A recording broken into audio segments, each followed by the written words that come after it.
Desde el Neolítico hubo pastores y agricultores en las llanuras de Girona, próximas al mar. Sus descendientes fueron los primeros españoles que vieron volar sobre las olas una vela triangular, la vela latina de los comerciantes fenicios. Si los mares han sido siempre caminos de la civilización y rutas de todas las culturas, este, del Mediterráneo, ha sido posiblemente el más navegado por comerciantes, poetas y guerreros. Costeaban este litoral escabroso y abrupto, calas rocosas abrigadas en montes de pinos, escolados por la tramuntana, el frío viento del norte, aguas peligrosas por sus escollos y arrecifes.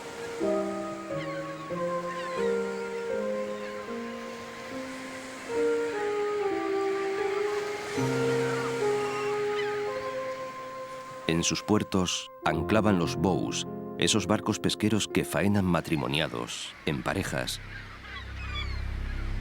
La leyenda de esta costa, la montaña que penetra las aguas, es por sencilla hermosa.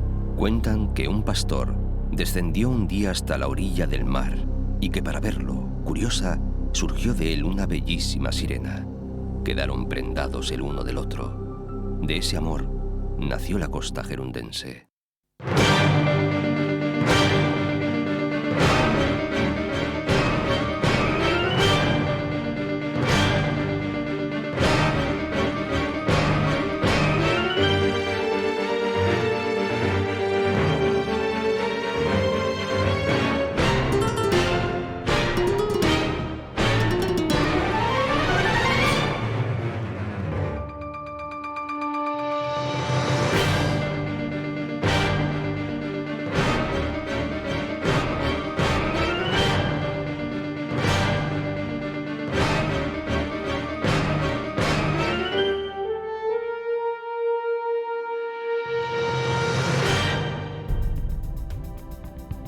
Durante años, la parte norte de la costa de Cataluña vivió sumida en el silencio. Pero en el primer tercio del pasado siglo, la descubrieron los ingleses, que buscaban lugares tranquilos en el Mediterráneo. Comenzaron a surgir entonces elegantes villas que coronaban las altas rocas y se volcaban sobre el mar. El imparable progreso ha traído también la lucha de la argamasa y el mortero contra la naturaleza.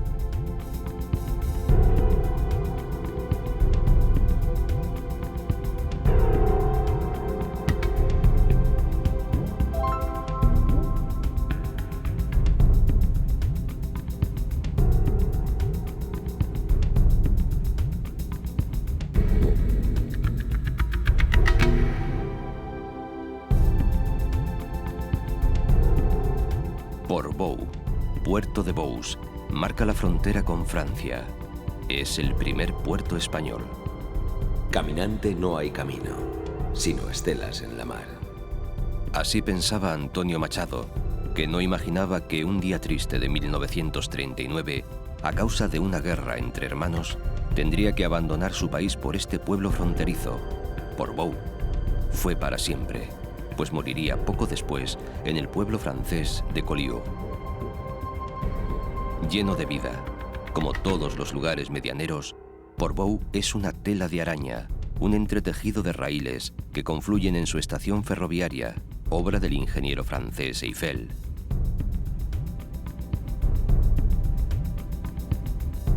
En Portbou se suicidó y en su cementerio está enterrado el escritor y filósofo judío Walter Benjamin, aquel que tan lúcidamente escribió: las únicas fronteras que deben existir son las de la mente.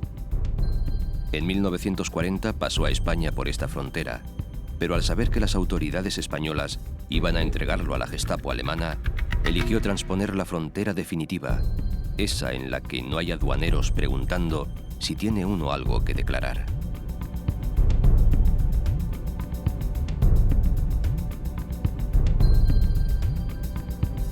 Es este el Alto Ampurdán, dice Rosa Regás.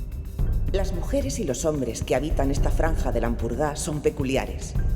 Animosos y fantasiosos como la gente de mar, son al mismo tiempo reservados y conservadores, como los de tierra adentro.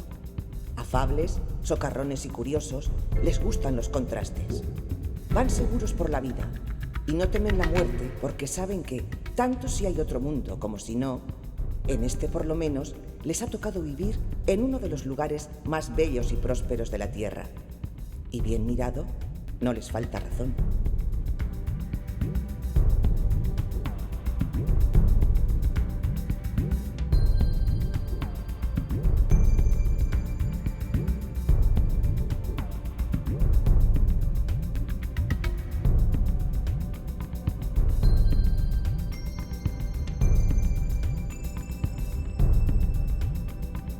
El Port de la Selva es un pequeño puerto de pescadores, poco más que un puñado de casas blancas apiñadas en una mínima bahía. Todo indica que, hastiados y temerosos de la piratería, los pescadores se internaron en el interior de la costa, buscando el refugio de un lugar situado en el centro de un tupido bosque, que, conocido como la selva, llegaba con toda su grandeza arbórea hasta la orilla del mar.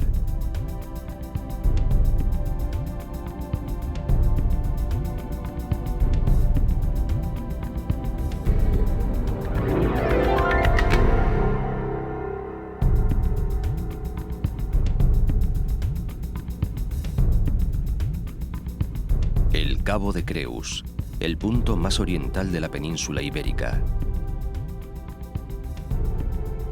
Su faro fue mandado reconstruir por Isabel II en el año 1853, sobre los cimientos de una antigua torre de vigía que mantenía una pequeña dotación destinada a proteger a los pescadores y evitar que los corsarios llegasen hasta Cadaqués.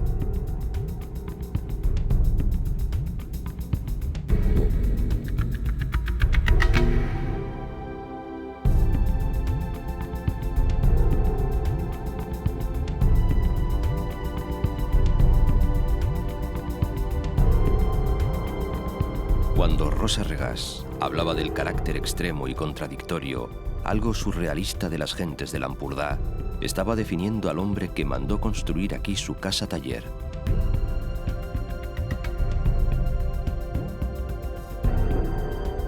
Salvador Dalí, que amaba esta tierra, llegó a decir que Portligat era el lugar más bonito del mundo.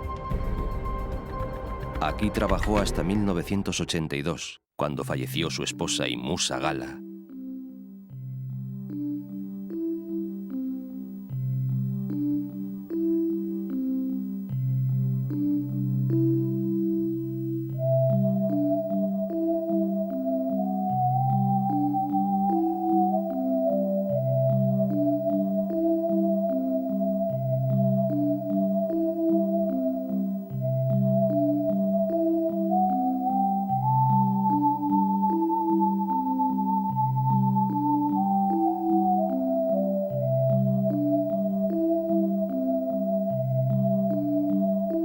Al otro lado del Cabo de Creus, la Bahía de Rosas, donde resalta blanco, con los puntos de color de sus ventanas, Cadaqués.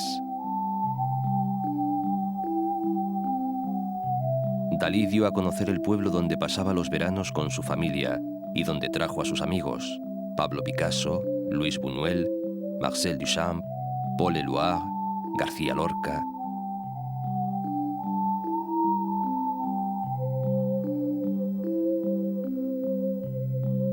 Cadaqués fue siempre un hermoso pueblo.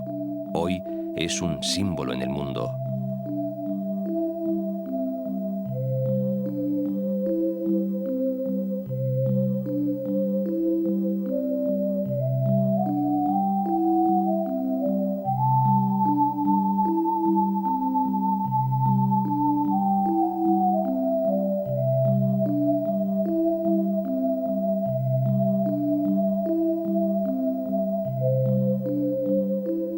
Decía el gran Josep Pla que la cocina de un país es su paisaje puesto en la cazuela. Hoy, uno de nuestros grandes cocineros, Ferran Adrià, chef con grado de general de 3 estrellas Michelin, forjado por los vientos de Tramuntana, sueña en su refugio de Cala Montjuïc monumentos gastronómicos que hace realidad con su arte, para felicidad de agradecidos paladares.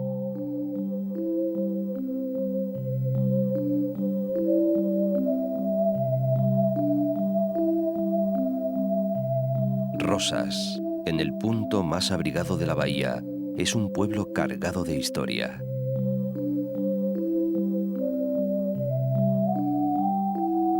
Las excavaciones han descubierto la Roda griega.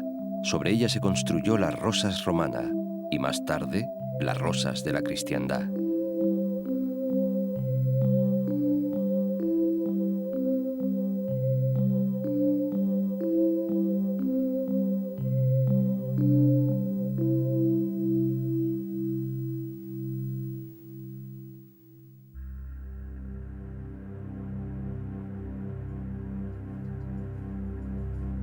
Fuerte contraste entre lo clásico y la vanguardia, entre el ayer y el hoy, son las urbanizaciones de Ampuria Brava, uno de los conjuntos náutico-deportivos más importantes de España.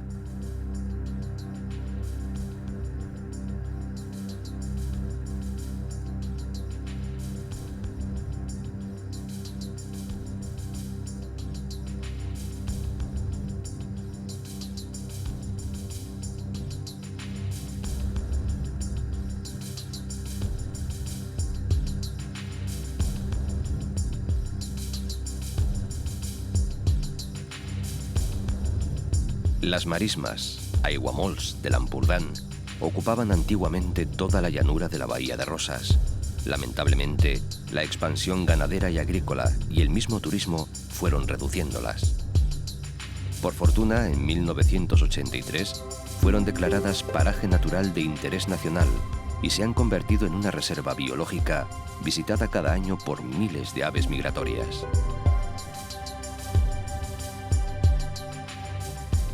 Muy cerca se encuentran el núcleo medieval de San Martín de Ampurias. Las piedras medievales del castillo guardan los secretos de sus condes.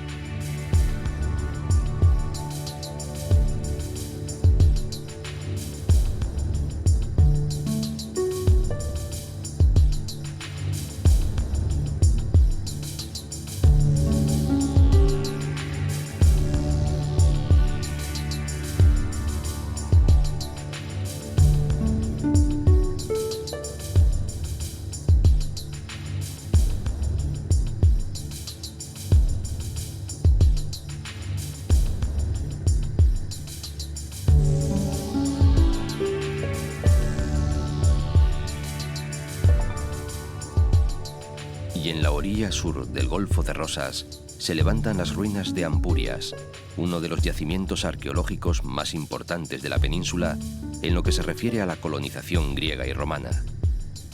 Al pasar ante estas piedras, no puede uno menos que sentirse emocionado al pensar lo que han visto. No es ni mucho menos el paisaje que recibió a aquellos primeros marineros griegos que llegaban de Masalia, la actual Marsella. El Golfo de Rosas era entonces una sucesión de islas y lagunas.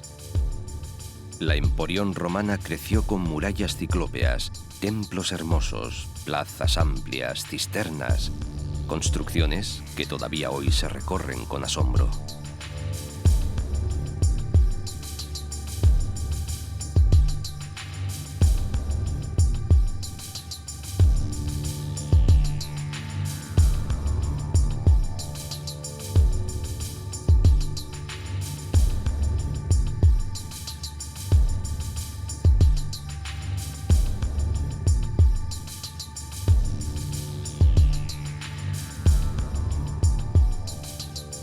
Por aquí todo queda al cobijo de un macizo, el Montgrí, al que se conoce en esta zona como el Bisbe, el Obispo, una sierra pequeña pero agreste que acaba hundiéndose en el mar.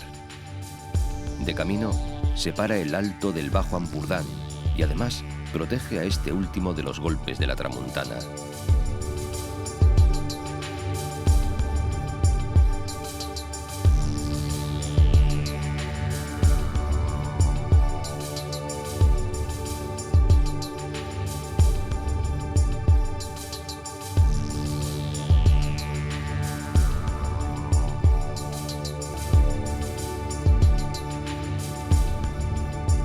En este mar se pesca mucho, casi de todo, pero especialmente las anchoas, que luego, con las mismas técnicas de los cartagineses, se siguen salando y preparando en el pueblo marinero de La Escala, para constituir una obra de arte gastronómica.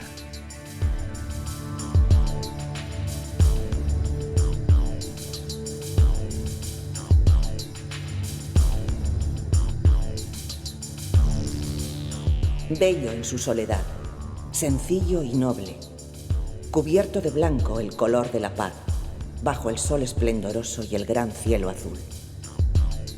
Con estas palabras describía el hermoso cementerio marinero Víctor Català, que nació y murió en l'Escala y cuyos relatos son exponente de la literatura modernista catalana. Tan gran dama, pues dama fue, Caterina Alberti Paradís, firmó toda su obra con un seudónimo masculino.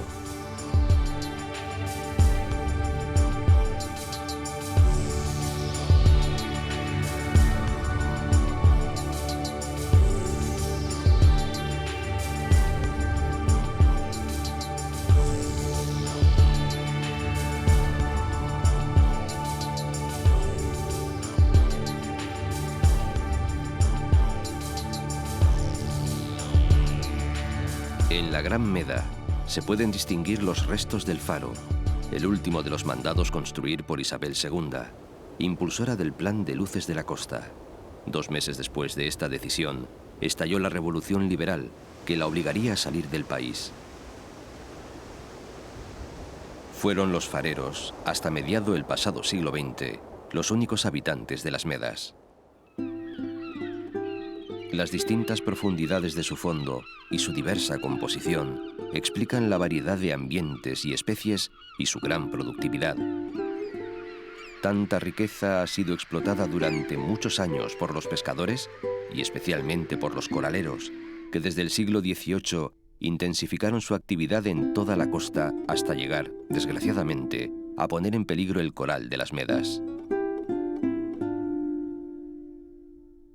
En la Edad Media, se convirtieron en refugio de piratas que amenazaban no solo las masías y pueblos costeros, sino también el comercio marítimo, especialmente el barcelonés. Hoy, la desaparición casi permanente del hombre de las Medas ha permitido que estos pequeños territorios hayan vuelto a ser conquistados por las aves.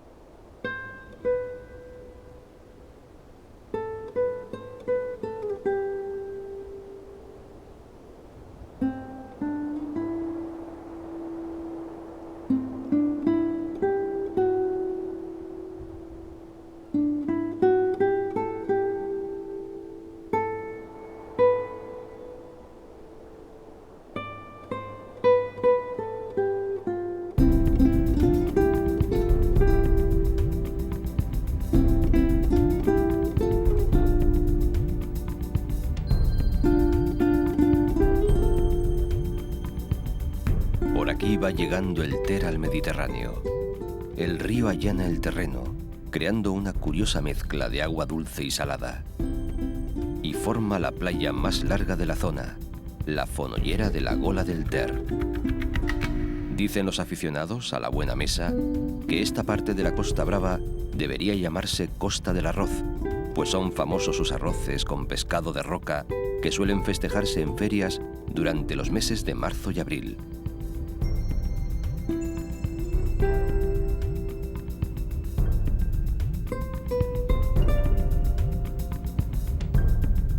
Las murallas de Pals recuerdan al poderoso barón de Cruïlles, que obligaba a sus vasallos a pagar hasta un 15% de la pesca y de las cosechas. No están lejanas al Cap de Bagur.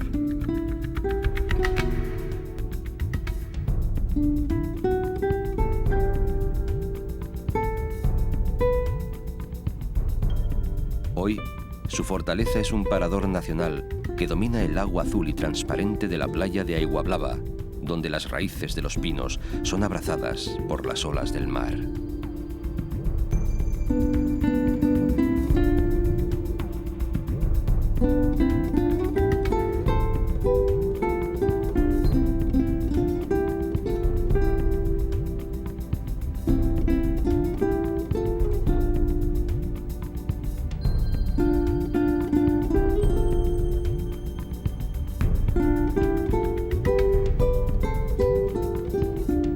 Calella de Palafrugell Situado entre acantilados abruptos cubiertos de pinos, es un pueblo que ha sabido conservar en sus estrechas callejuelas de casas pintadas de blanco y en su puerto todo el encanto de una villa marinera.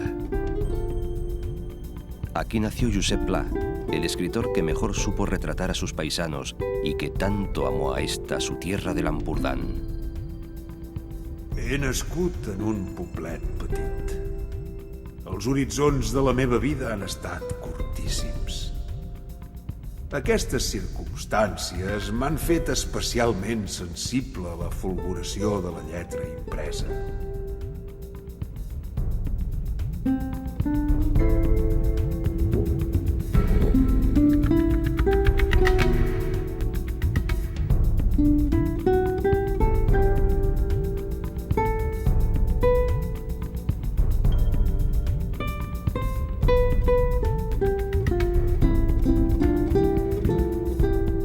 Cerca de la costa, un pequeño archipiélago formado por unos islotes de color rosado. Son las Islas Formigas. En este punto se dio en 1285 la batalla naval en la que el almirante Roger de Júria venció a la flota francesa de Felipe el Atrevido, y es en honor del almirante que lleva el equipo de fútbol, el Español, los colores blanquiazules que portaban sus soldados. Enfrente, el Cabo Roig, llamado así por el color rojo de sus piedras, y unos maravillosos jardines, obra de quien los palafruyenses llamaron durante mucho tiempo los rusos, el matrimonio Vodbosky.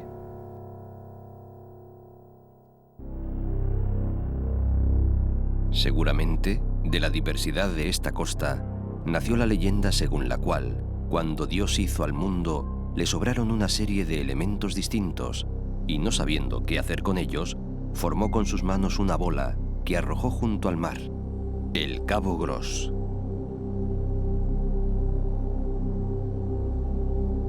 Palamos, íbero en sus orígenes, conserva, pese a su pujanza turística, el aire de pueblo pesquero que siempre ha sido.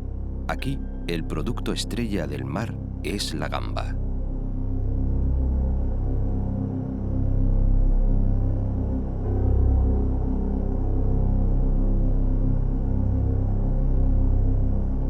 La villa y su puerto fueron asaltados y arrasados en 1543 por el almirante turco Barbarroja.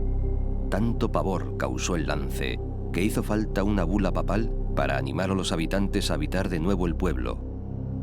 Para colmo de males, en 1652, la peste asoló cuanto quedaba. De entonces data la costumbre, nacida de un voto popular, de peregrinar todos los años a la ermita de Bell-lloc, situada en medio del bosque, coronando la sierra.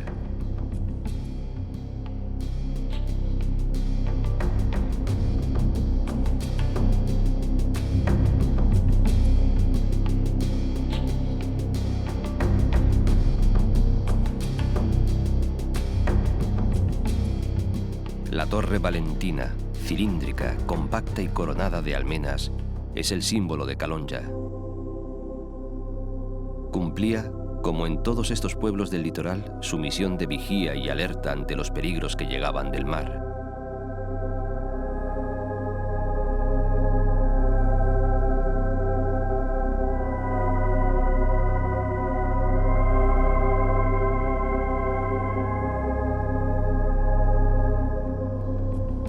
Platja d'Aro ha devenido en una agitada población caracterizada por su gran actividad turística.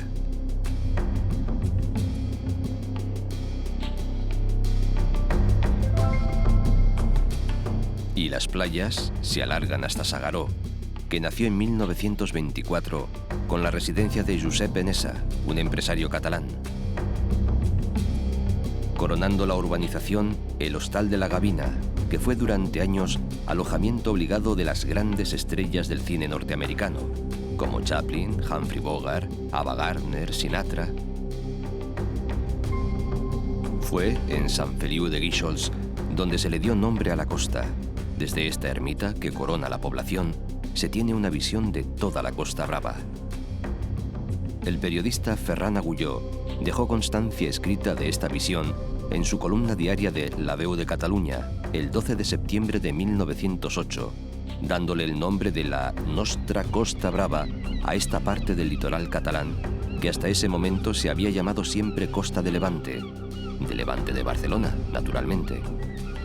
Oh, la nostra Costa Brava, sense parella al món. És brava i rienta, fantàstica i dolça, treballada pels temporals a cops donades com un alt relleu i brodada pels besos de la bonança com una exquisidesa de monja pacient per qui les hores, els dies i els anys no tenen valor de temps.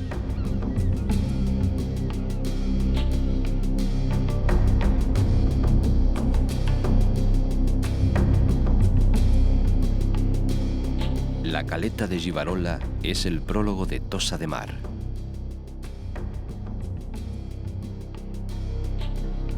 Postal de la Edad Media en el siglo XXI, diríamos, al ver sus sorprendentes murallas y sus poderosas torres de defensa. Hasta el siglo XIX, alguna de ellas hizo las funciones de faro.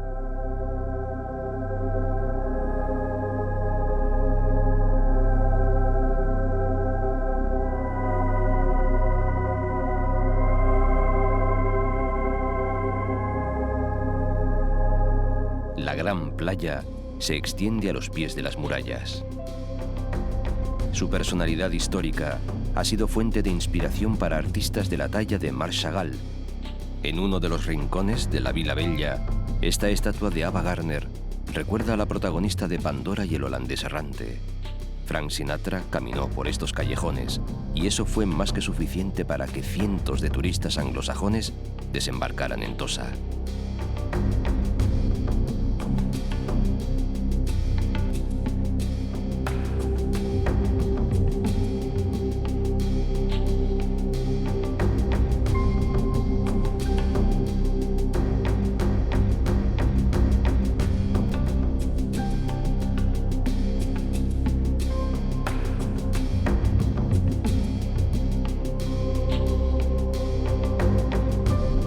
Lloret se asoma al mar en un tramo mágico de 7 kilómetros de costa. Al final de la playa de sa Caleta siempre es posible darse un chapuzón bajo la silueta del castillo, que fue el capricho de un industrial allá por los años 40. Lloret es una ciudad con gran oferta turística, en la que las palmeras enmarcan edificios de todos los estilos, incluso modernistas. La dona marinera o Venus de Lloret saluda al mar.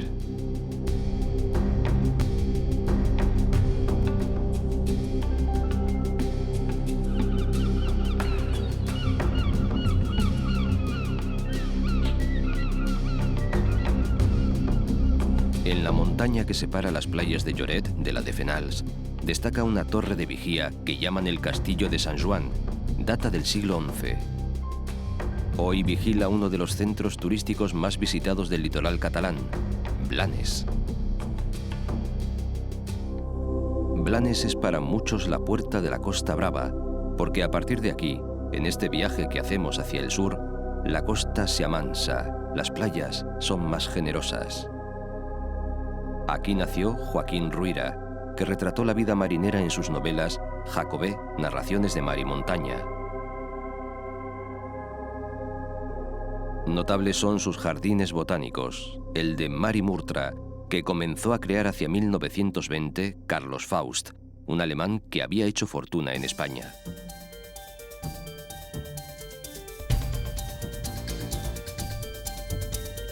Hacia Barcelona se extiende la costa del Maresme. Diferentes culturas han dejado en este pasillo su huella, las que vinieron del sur o del norte y las que llegaron por mar, comerciantes o piratas. Mudo testimonio de tanto trajín son los restos, altivos aún, de las torres de vigía que jalonan la costa. El Maresme ha vivido todos los acontecimientos de la tierra catalana, y si fue el camino por donde llegaron enemigos, también fue la puerta de las corrientes de la libertad y el progreso. Si Pineda de Mar, de origen romano, ha perdido los pinares que le dieron nombre, la fama turística de Calella le viene, sin duda, de su playa, más de 3 kilómetros de arena gruesa.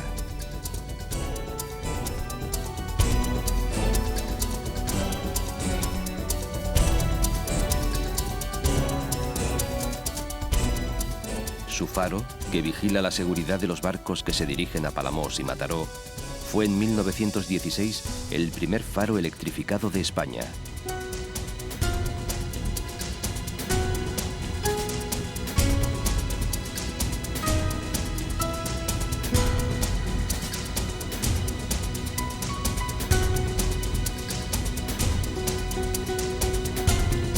La modernista Canet, industrial y agraria, ha ido creciendo alrededor de la Riera con una vitalidad digna de encomio, al tiempo que complementa su quehacer con el turismo. En el puerto de Arenys de Mar se concentra casi toda la flota pesquera del Maresme. Arenys fue el lugar predilecto del gran poeta Salvador Espriu, muerto en 1985. Sus restos reposan en este cementerio. Quina petita pàtria encercla el cementiri. Aquesta mar, cinera, turons de pins i vinya, pols de rials. No estimo res més, excepte l'ombra viatgera d'un núvol. El lent record dels dies que són passats per sempre. Mataró es la capital del Maresme. En 1848 estrenó la primera línea de ferrocarril de España. Mucho después, también estrenaría la primera autopista, reduciendo en ambos casos su distancia con la ciudad condal. Fue y es sede de industria textil, y su puerto deportivo es el mayor del Maresme.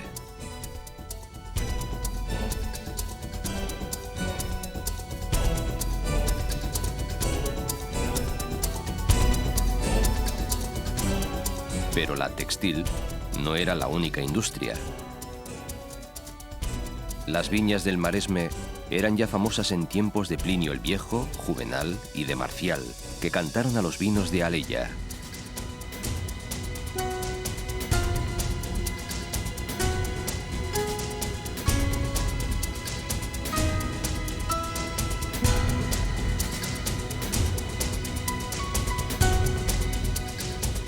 En Roma se han encontrado las ánforas layetanas en las que se transportaba el caldo excelente de estas tierras.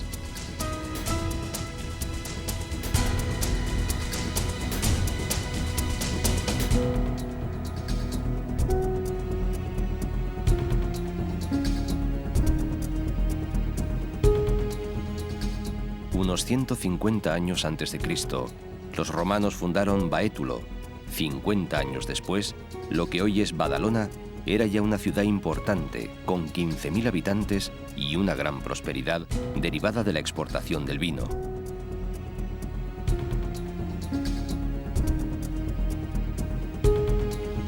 Hoy día es la tercera ciudad catalana en número de habitantes. En el siglo XIX fue protagonista de un gran desarrollo industrial.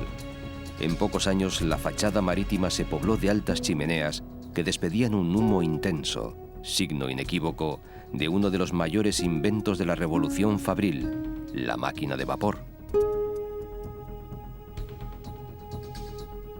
Muy cerca del centro está el monasterio de San Jeroni de la Murtra, fundado en el siglo XV.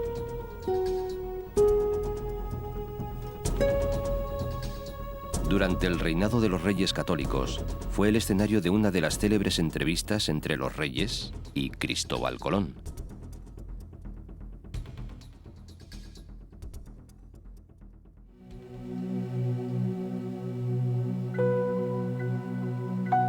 Mirando al mar, cara a cara, está la reina del Mediterráneo.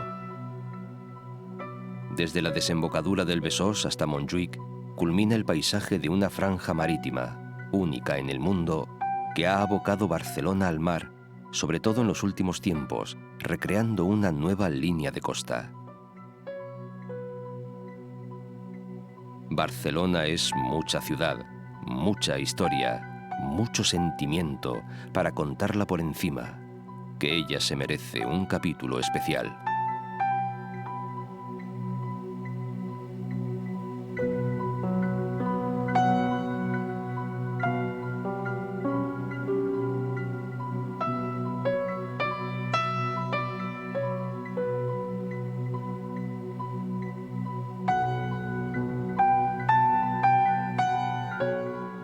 Así que aquí y ahora nos limitaremos a recorrer volando y corriendo la línea de su costa.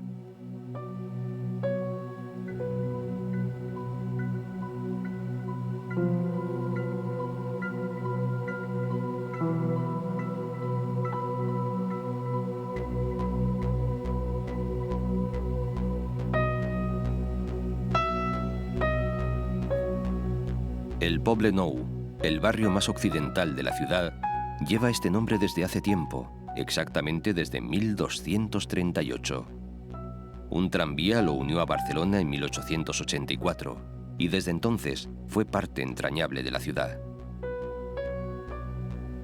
En lo que entonces era una vasta zona de campos y huertas, se edificó en el siglo X el monasterio benedictino de Sant Pau del Camp, que tiempo después daría nombre al barrio.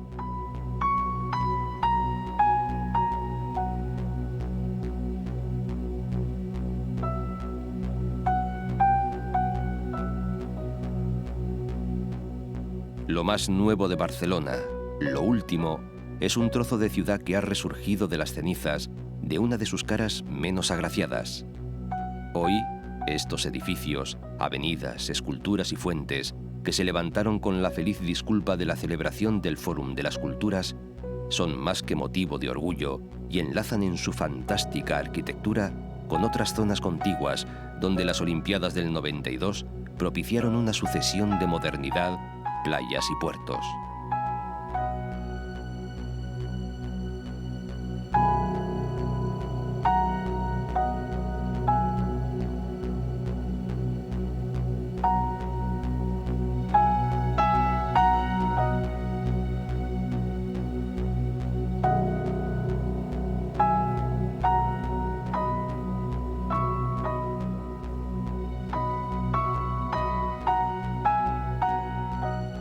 El Parque de la Ciutadela, el primero que tuvo la ciudad, está situado donde estuvo la fortaleza militar que construyó Felipe V.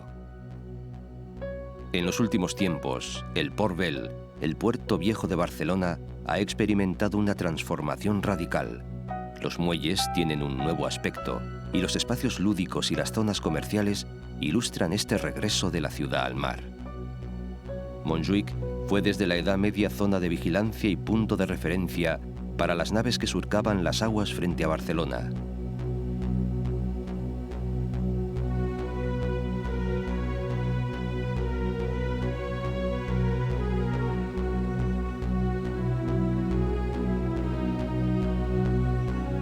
En su falda se extienden el cementerio del suroeste, el escalonado jardín de Mosén Costa y Llobera, un lujo estoico envidia de todo el mundo, el jardín del Migdia y el anillo olímpico, que enmarcara la ceremonia de inauguración de los últimos Juegos.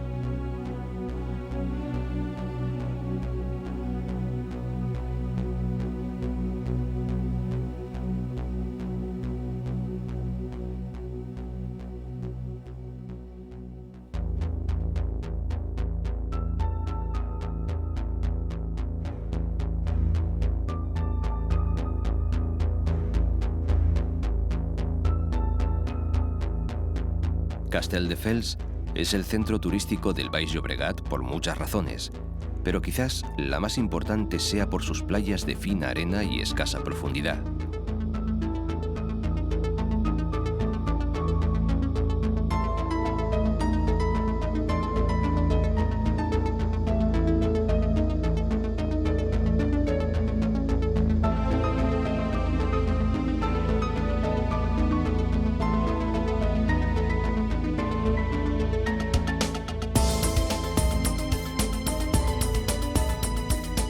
La comarca del Garraf, al sur de la capital, tiene parte de su costa dedicada al parque natural.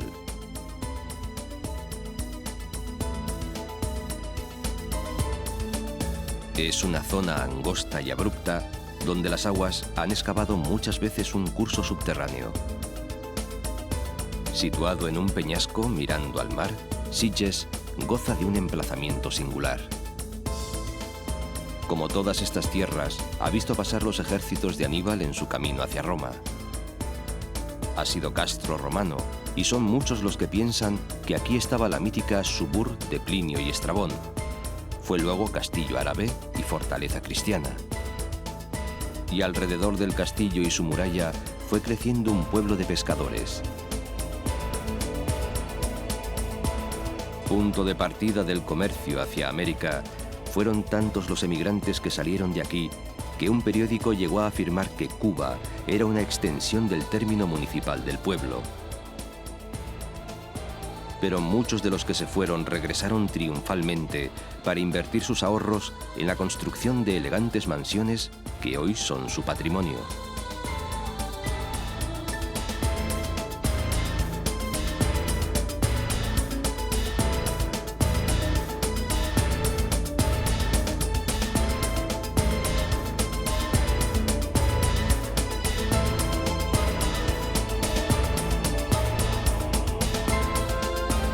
En 1880, Santiago Rusiñol redescubrió la población y la convirtió en punto de encuentro de artistas y creadores.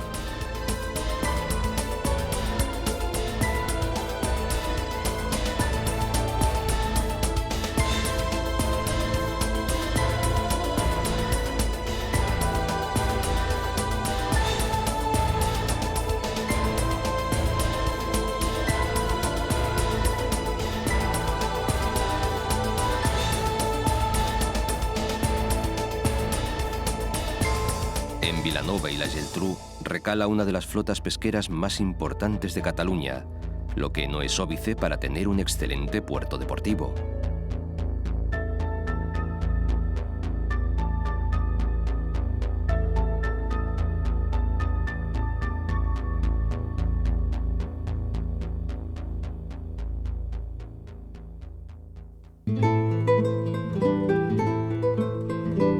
Calafell sigue siendo el pueblo encantador que conocieron Juan Marsé, Jaime Gil de Viedma o Gabriel García Márquez, que aquí se reunían en torno a Carlos Barral, aquel catalán de familia y de nación, editor de libros en lengua castellana, descubridor de escritores ilustres y nuevas literaturas, amigo de tantos amigos, que amó tanto a este pueblo que hasta pidió que sus cenizas fueran desde aquí aventadas al mar. Era habitual verle avanzar despacio por el acerón de la playa de Calafell, camino del pueblo, buscando la compañía de los pescadores o la soledad de su capitán Argüello. Porque entendía de nudos y de velas, y del modo de armar los aparejos. Me llevaban con ellos muchas veces. Me regalaban el quehacer de un hombre. Dicen que el único que sigue fiel a lo que entonces era un pueblito de pescadores es Juan Marsé. Allí empezaba su novela La muchacha de las bragas de oro.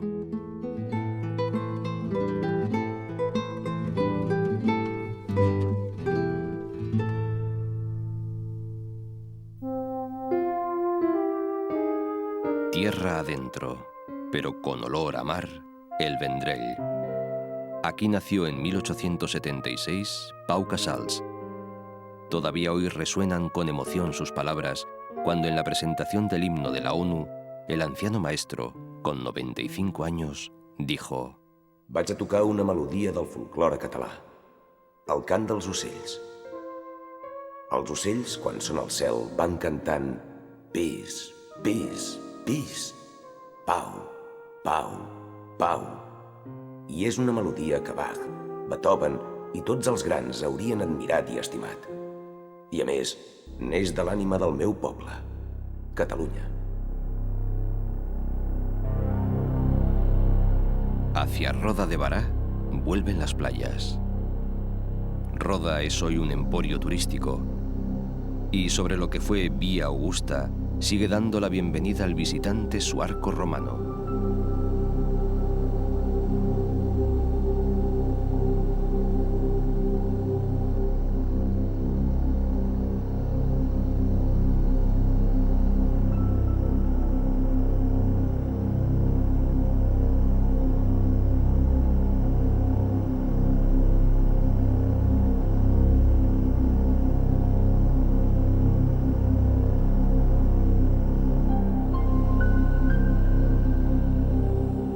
Torre de Embarra se la conoce popularmente como La Torre y es el centro comercial de esta costa. Su importancia viene de la época medieval, cuando el conde Ramón Berenguer I el Viejo dona la población a unos caballeros a cambio de que construyesen una torre de piedra y cal y una fortaleza en la parte baja. La torre primitiva se llamó Clará y más tarde Torre de Embarra.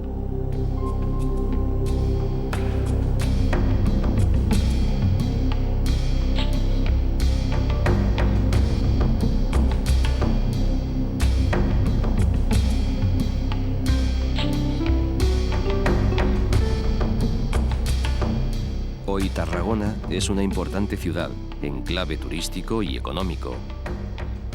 Pero sigue siendo la antigua ciudad romana, patrimonio de la humanidad, y no hay obra en la ciudad que no descubra otro pedacito de historia.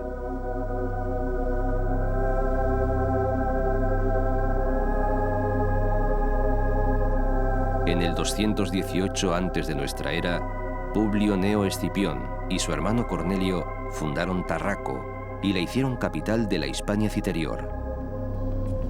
Aquí estuvo en el 27 a.C. el emperador Octavio para dirigir la guerra contra los cántabros. Símbolo de esa época es el anfiteatro, donde el rumor de las olas compitió con los gritos de los excitados espectadores que veían las luchas de gladiadores y fieras.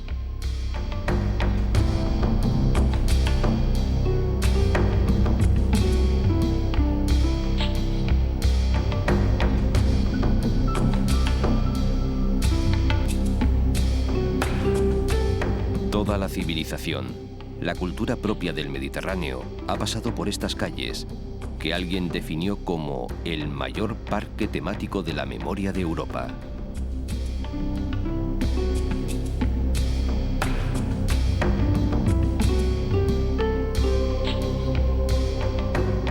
Dice la tradición que fue en Tarragona, donde San Pablo y Santa Teda fundaron la primera iglesia cristiana de la península.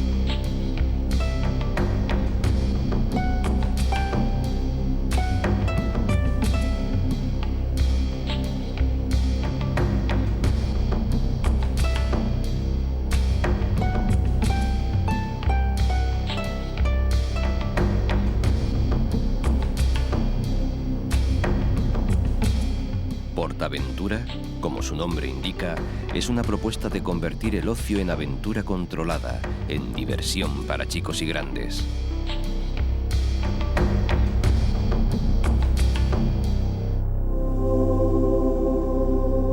Por aquí, el apacible Mediterráneo comienza a encresparse, acariciando más violentamente las costas arenosas, tintadas de amarillo oro por el sol, desde que sale hasta que se pone. Aquí, donde ocio, industria y cultura forman un interesante cóctel, nace la Costa Dorada. Salou pasa de tener apenas 10.000 habitantes en invierno a más de 200.000 durante el verano. El pequeño núcleo viejo se transforma en una sucesión de apartamentos y hoteles. Y el turismo disfruta de esta dorada costa y de la historia, que no en balde de este puerto salió Jaime I con sus naves a la conquista de Mallorca. Un puente une Salou con Cambrils.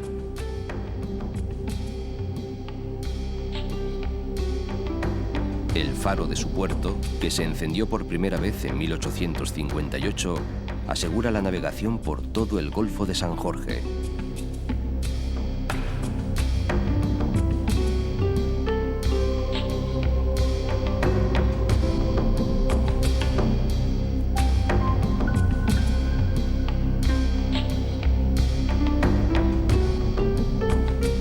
El puerto deportivo está por la dársena del muelle de Levante, mientras la flota pesquera amarra junto al muelle oeste, donde se encuentran la cofradía y la nueva lonja, que surten la tradición gastronómica local.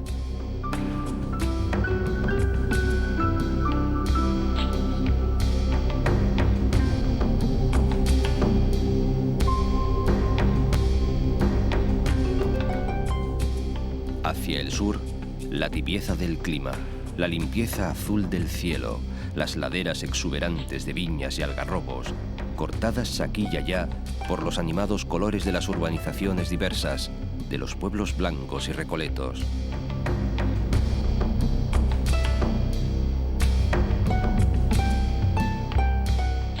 Un litoral suave y agreste al mismo tiempo, como el mismo país o como sus gentes, de talante abierto y contundente, que llevan en las venas la sangre de los que llegaron y vivieron en estas tierras. Gentes que dejaron en montes y ciudades las huellas de su paso, castillos, arcos de triunfo, anfiteatros y calzadas que resisten el paso del tiempo para dar testimonio de lo que es y significa la costa catalana del Mediterráneo. Las calas escondidas y recoletas, la excelente gastronomía que, como el mismo litoral, hermana mar y tierra.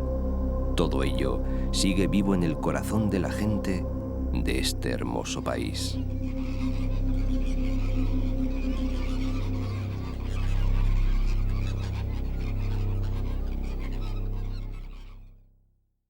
Yo voy soñando caminos de la tarde